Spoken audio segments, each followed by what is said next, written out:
जी विद्यार्थियों, आज हम मार्केटिंग का एक जो महत्वपूर्ण चीज़ है उसके बारे में बात करेंगे और वो है उत्पाद। उत्पाद यानी प्रोडक्ट। बिना प्रोडक्ट हुए मार्केटिंग की तो आवश्यकता ही नहीं है। हम मार्केटिंग जिस चीज़ की करते हैं या मार्केटिंग की विषय वस्तु जिसे कहते हैं वो तो उत्पाद ही है। अगर हमारे पास कोई उत्पाद है जिसे मार्केट में बेचना है, जिसकी मांग क्रिएट करनी है, जिसकी मांग बनाए रखनी है, जिसकी मांग बढ़ानी है, इसके लिए मार्केटिंग की आवश्यकता होगी। तो उत्पाद, हम बात तो करते हैं कि प्रोडक्ट, उत्पाद, लेकिन उत्पाद से तात्पर्य क्या होता है? वर्तमान मार्केटिंग कंसेप्ट के अनुसार उत्पाद के मायने, उत्पाद का कंसेप्ट थोड़ा सा परिवर्तित हो चुका है।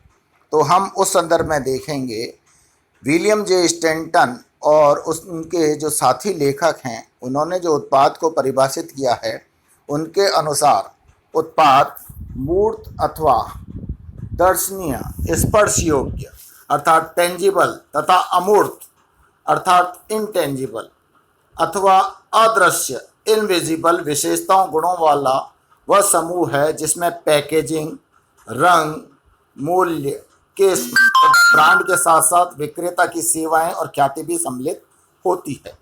कोई भी माल, सेवा अथवा व्यक्ति, स्थान, विचार उत्पाद हो सकता है। इसी प्रकार से फिलिप कॉटलर के अनुसार उत्पाद कोई भी ऐसी चीज़ है जिसे किसी इच्छा या आवश्यकता की संतुष्टि हेतु बाजार में प्रस्तावित किया जा सकता है। विपणन किए जाने वाले उत्पादों में भौतिक माल, सेवाएं, अनुभव, घटनाएं, व्यक्ति, स्थान, संपदाएं, संगठन, सूचनाएं एवं विचार सम्मिलित हैं। अब आप सोच रहे होंगे कि व्यक्ति की मार्केटिंग कैसे कर सकते हैं, व्यक्ति उत्पाद कैसे हो सकता है? आप मेरे को बताइए। आप विज्ञापन में सुनते हैं अमिताभ बच्चन के साथ देखिए Kaun Banega Crorepati. Who is being marketed? Amitabh Bachchan. आप Kaun Banega Crorepati show is famous because of that fellow. आप मॉडल्स, है ना, मॉडल्स जो आपको चीज़ रिकमेंड करते हैं, वो मान लीजिए आप ये कहेंगे कि यह एनर्जी बूस्ट जो है वह सलमान खान भी प्रयोग करते हैं जिनके सिक्स पैक। अब आप मान लीजिए इस चीज़ से प्रभावित होकर उस उत्पाद को खरीद रहे हैं। Who is being sold? Michael Jackson का शो। अब ये अगर आप विज्ञापन पोस्टर्स देखते हैं तो किसके कारण शो हो रहा है? Because of that fellow. तो वो व्यक्ति बेचा जा रहा है। स्थान बिकते हैं टूरिज्म में। विजिट मनाली ना, आप मनाली जाएंगे, सालासर धाम आस्थाओं का प्रतीक, ये स्थान बेचे जाते हैं। संपदाएं तो आप जानते हैं, व्यक्ति, घटनाएं, घटनाएं भी कई बार इवेंट्स होती हैं जैसे फिल्म फेयर अवार्ड्स। अब इसमें भाग लेने के लिए बहुत कॉस्टली टिकट्स हो सकते हैं। एशियाड्स, आईपीएल, ये सब जो हैं वो घटनाएं हैं। एक्सपीरियंस शेयरिंग, ये अनुभव जो बांटते हैं, वो आप अगर किसी का इंटरव्यू करते हैं, किसी से टॉक्स हैं ना, तो ये अनुभव शेयरिंग होती हैं, ये बिकती हैं। सेवाएं बिकती हैं। तो उत्पाद के अंदर हम किसी भी चीज़ को शामिल कर सकते हैं जो कि किसी की आवश्यकता को या इच्छा को पूरी कर सकता है और हम उसके माध्यम से पैसा कमा सकते हैं। एल्डरसन के अनुसार उत्पाद उपयोगिताओं का पुलिंदा, it is bundle of utilities, जिसमें अनेक उत्पाद, लक्षण तथा उत्पाद से जुड़ी सेवाएं सम्मिलित हैं। अब इन परिभाषाओं के विश्लेषण से अगर हम उत्पाद की कुछ विशेषताओं को जानना चाहें तो उत्पाद की निम्न विशेषताएं हम देख सकते हैं। नंबर 1, उत्पाद उपभोग योग्य कोई भी चीज़ हो सकती है। ऐसी कोई भी चीज़ जो कि हम अपनी आवश्यकता की पूर्ति हेतु अथवा इच्छा की पूर्ति हेतु उपभोग करें तो हमारी उसकी संतुष्टि हो जाएगी। तो anything which can meet our requirements can be a product. और प्रोडक्ट नेगेटिव और पॉजिटिव भी हो सकते हैं। Negative means those which are not desirable, जो इथिकल नहीं है, डिज़ायरेबल नहीं है, मॉरली एक्सेप्टेबल नहीं है। अब कोई चरस, गांजा, शराब, सिगरेट, टोबैको, ये भी प्रोडक्ट्स हैं होने को, लेकिन ये डिज़ायरेबल नहीं है। These are not ethically recommended. नैतिक रूप से हम नहीं चाहते कि इनका प्रयोग हो, उपभोग हो, प्रचलन हो। तो उपभोग योग्य कोई भी चीज़ उत्पाद हो सकती है। उत्पाद मूर्त भी हो सकता है और अमूर्त भी हो सकता है। तो अमूर्त और मूर्त दोनों रूपों में हम उत्पादों को देख सकते हैं। मैं अब दोनों रूपों में उत्पादों को प्राप्त कर सकते हैं या हम खरीद सकते हैं। बाजार में दोनों ही तरह के उत्पाद हमें मिल जाएंगे। तो अगर हम ऐसी बात करें कि भाई अमूर्त उत्पाद कौन से होंगे, तो ऐसी बहुत सी चीज़ें हैं जो हम टच नहीं कर सकते, अपने साथ नहीं ले जा सकते, फिजिकली उसको स्टोर नहीं कर सकते। अब जैसे आप थिएटर में फिल्म देखने जाते हैं, बैंक में जब पैसा जमा कराने जाते हैं, निकालने जाते हैं, कार्ड बनवाने जाते हैं, बीमा कराते हैं, विज्ञापन देते हैं, रिपेयर्स हैं, जिम्स हैं, हेल्थ क्लब्स, हॉस्पिटल्स या कोचिंग सेंटर्स, ये सारे उत्पाद अमूर्त हैं जो महसूस नहीं होते लेकिन फील होते हैं। इनसे हम यूटिलिटी प्राप्त कर सकते हैं और चूंकि वो यूटिलिटी प्रदान करते हैं, हमारी किसी आवश्यकता की संतुष्टि करते हैं, हम उसके लिए मूल्य भी अदा करते हैं। फिर उत्पाद न केवल कोई विशिष्ट वस्तु बल्कि उसके साथ जुड़ी विभिन्न सेवाओं और सुविधाओं के रूप में उपभोक्ताओं का मिलने वाला उपयोगिताओं का पुलिंदा है। हम कोई भी चीज़ खरीदते हैं और अगर किसी रेपुटेड शॉपिंग आउटलेट से या डिपार्टमेंटल स्टोर से खरीदते हैं, तो वो जो कैरी बैग देते हैं साथ में, उस डिपार्टमेंट के बिल्कुल प्रिंट के साथ, नाम के प्रिंट के साथ, उस डिपार्टमेंट की पहचान वाले पैकिंग मटेरियल के साथ कैरी बैग अगर वो देते हैं, वो भी हमारा प्राइड है। हम चाहते हैं लोग देखें कि हम कहाँ से लाए हैं चीज़, तो वो भी हमारे लिए उपयोगिता है। हम उसमें एंटर करते हैं तो हम कोई चीज़ न केवल खरीदते हैं बल्कि 2 घंटे वहाँ आकर्षण के रूप में व्यतीत भी कर सकते हैं। वहाँ एस्केलेटर्स पर जगह जगह जा सकते हैं, हर मंजिल तक पहुँच सकते हैं, हर मंजिल पर नए क्या क्या आइटम्स आए उनका निरीक्षण कर सकते हैं। हम खरीदने यद्यपि वहाँ जूता गए हैं, लेकिन साथ में अच्छी अच्छी जो कैटरर्स हैं, बढ़िया बढ़िया, मान लीजिए आपने मैकडॉनल्ड्स की सेवाएं ले ली, आपने डोमिनोज़ का पिज़्ज़ा खा लिया, तो कुछ भी आप वहाँ इन चीज़ों का जो फ़ायदा उठा रहे हैं, केवल जूता खरीदने गए इसलिए ये उसके मूल्य में शामिल हैं, क्योंकि these facilities are being provided to you at your cost. तो हमें इतनी उपयोगिताएं मिलती हैं, हम इतनी बड़ी गर्मी में एसी के आनंद ले रहे हैं, इसलिए हम चॉइस करने में बहुत समय लगा सकते हैं। अगर मान लीजिए पंखा एसी वगैरह ना हो तो हम बहुत ज़्यादा चॉइस करने में समय नहीं लगा सकते, तो हम महंगी चीज़ खरीदने में हिच करेंगे, क्योंकि हम उसको तसल्ली बख्श ढंग से टाइम लगाकर देख नहीं सकते, उसके बारे में बात नहीं कर सकते, उसके कई विकल्प हैं उनका तुलनात्मक अध्ययन नहीं कर सकते। तो उत्पाद का मतलब it is bundle of utilities and not a particular physical item, एक कोई भौतिक चीज़ केवल नहीं है। उत्पाद विशिष्ट इच्छाओं की पूर्ति एवं आवश्यकताओं की संतुष्टि करता है। उत्पाद जो हम बनाते हैं वो उद्देश्यपरक होता है कि हम किन प्रकार की वो आवश्यकताओं और इच्छाओं की पूर्ति के लिए इस उत्पाद का सृजन कर रहे हैं, निर्माण कर रहे हैं। उत्पाद का रंग, रूप, आकार, पैकिंग, अवयव यानी इंग्रेडिएंट्स, ब्रांड, प्रयोग, दुर्लभता आदि के रूप में कुछ विशेषताएं होती हैं और इन विशेषताओं के आधार पर हम उस उत्पाद को खरीद लेते हैं। अब दुर्लभता आप यूँ देखिए, जैसे ही कोरोना का संकट आया, लोगों को पता लग गया कि सैनिटाइज़र या ये जो बिस्किट्स इत्यादि, ये पता नहीं कितना बड़ा लॉकडाउन चल जाए तो ये सब चीज़ें दुर्लभ होने वाली हैं। मास्क हैं, सैनिटाइज़र हैं, तो 10-10 रुपए की चीज़ 300-300 तक में बिक गई और सैनिटाइज़र वगैरह मार्केट से दबादब गायब होने लगे, क्योंकि लोगों को ये पता था कि ये चीज़ें आसानी से मिलेंगी नहीं। लोगों ने स्टोर कर लिया और फिर जब ये मिलने लगी तो दुर्लभ वस्तुओं के रूप में मिलने लगी और इनका मनचाहा दाम या कीमत हमें देनी पड़ी। उत्पाद का जातिगत नाम, ब्रांड नाम या ट्रेडमार्क नाम हो सकता है जिससे कि यह जाना जा सकता हो। या तो हम ये कह सकते हैं क्या खरीद रहे हैं कि लकड़ी खरीद रहे हैं, स्टील खरीद रहे हैं, लोहा खरीद रहे हैं, इस तरह से।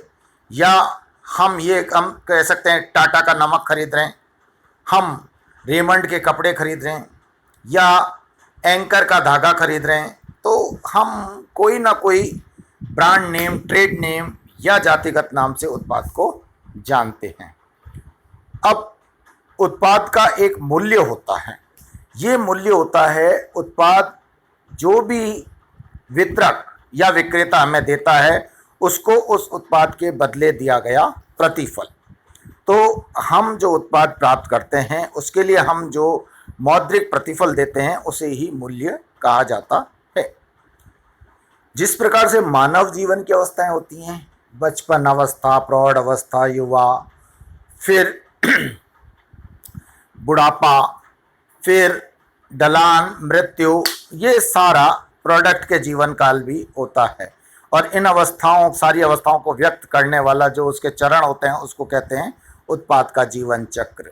उत्पाद ये भी जीवन में ऐसी एक अवस्था आती है जबकि वो विकास करना बंद कर देती है, उसकी मांग, लोगों में उसका क्रेज घटने लगता है और घटते घटते एक दिन वो ऑब्सोलीट हो जाता है, मार्केट से बाहर भी हो जाता है, जिस प्रकार से व्यक्ति की मृत्यु होती है।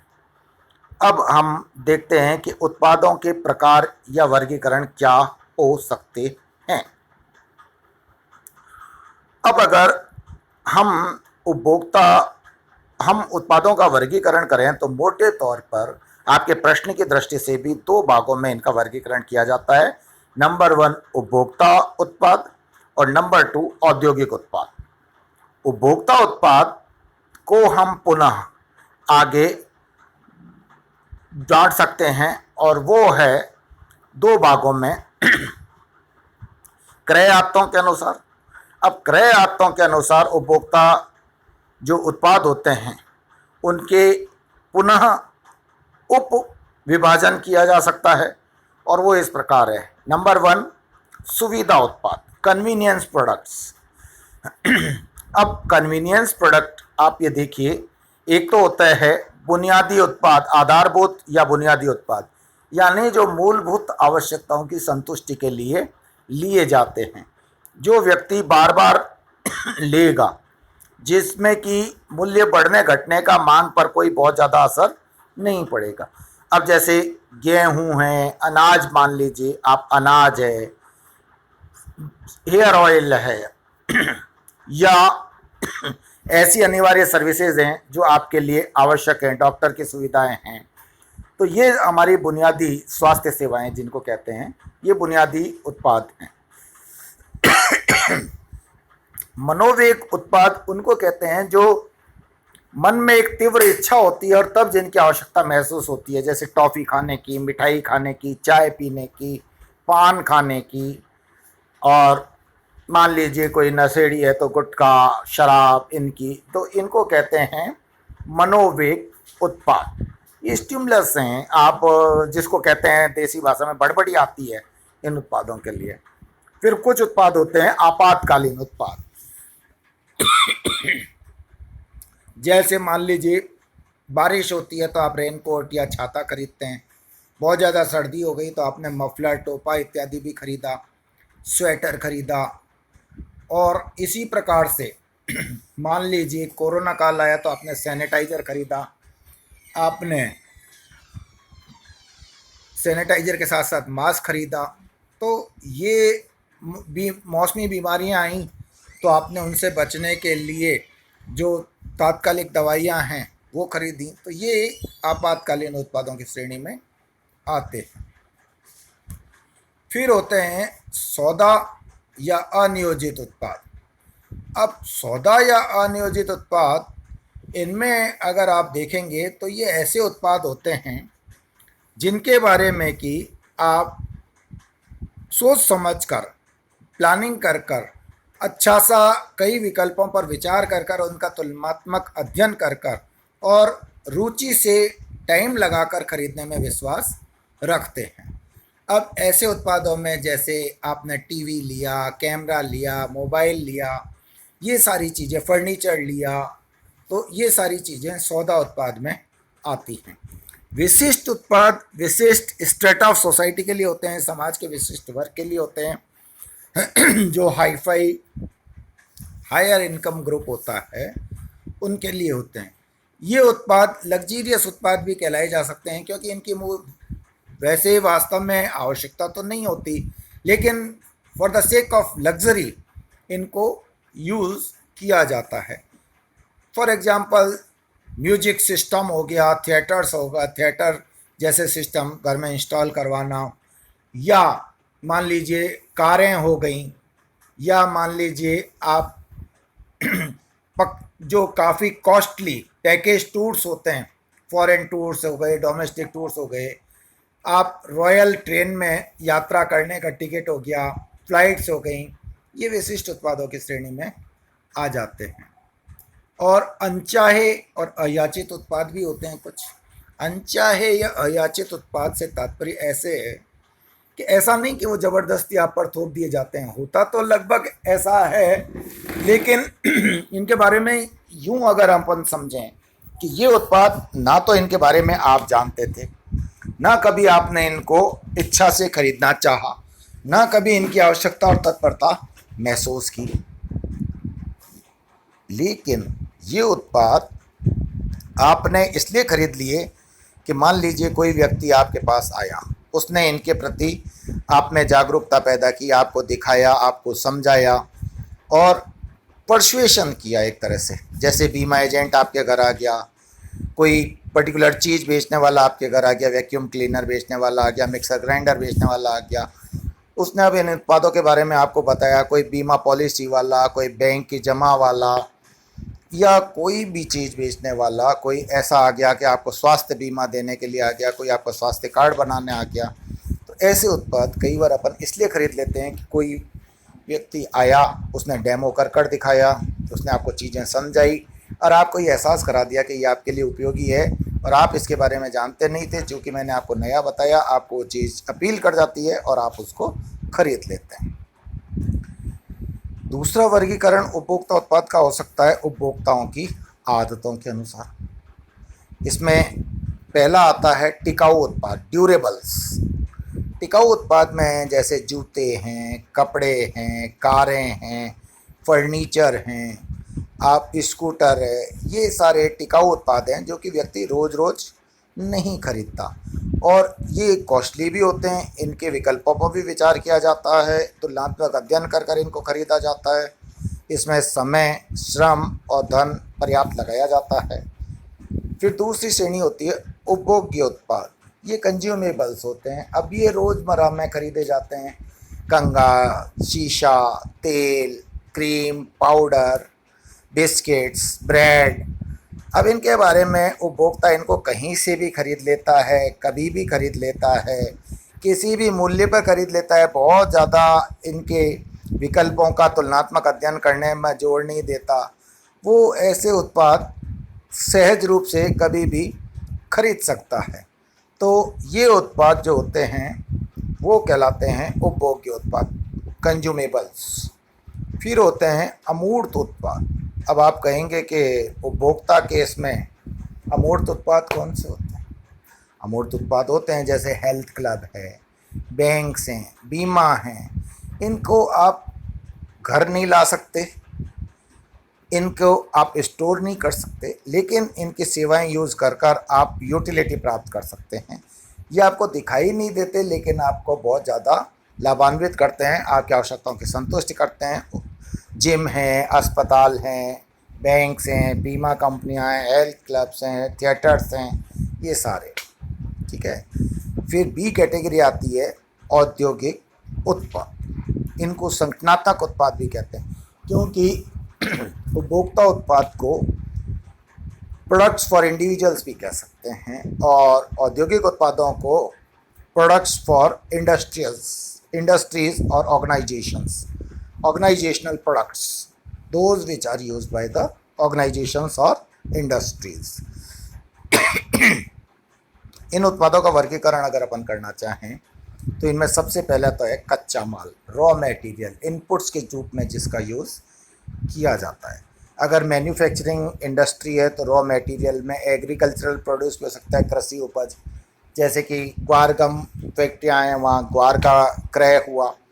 शुगर फैक्ट्री है, वो गन्ना का क्रय करती है। फर्नीचर उद्योग है, वो लकड़ी का क्रय करेगा।